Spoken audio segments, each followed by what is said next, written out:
ko. Ano na? Ayan, ako, napunta na sa ilong ko. Oh.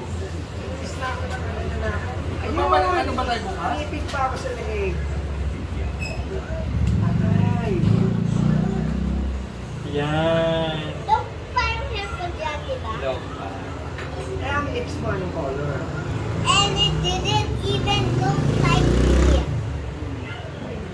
It didn't even look like me. Kasi ang lips niya, kulay black. Tsaka yung sa dito, so long. Here. Here. Bangs. Bangs. And mine, Ang dami mo palang picture sa akin eh.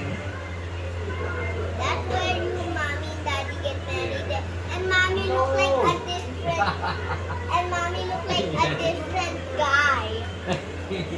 This is when you got married. Galing niyo talaga. Anak kami sa kasal. Ah.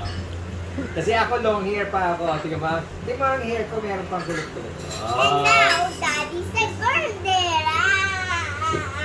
No, I'm not a girl. That's Long hair. That's just long hair. See? I never see a boy that have long hair. Victor. Galing nito mag-English.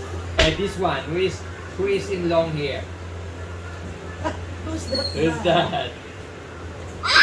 Tito Ivan. Tita Ivan's hair looks scary. Look at Tita Ivan. He. Very scary. Carlo, very scary daw si Ivan. Nabutan mo yung buhok niya ganito. That's a kinky hair. Tingnan na yun na. Afro. What's that afro? Pakita na lang yung ano, isang And this one. Ano? They have the same dress. manok. Kaya ano yung lagay mo?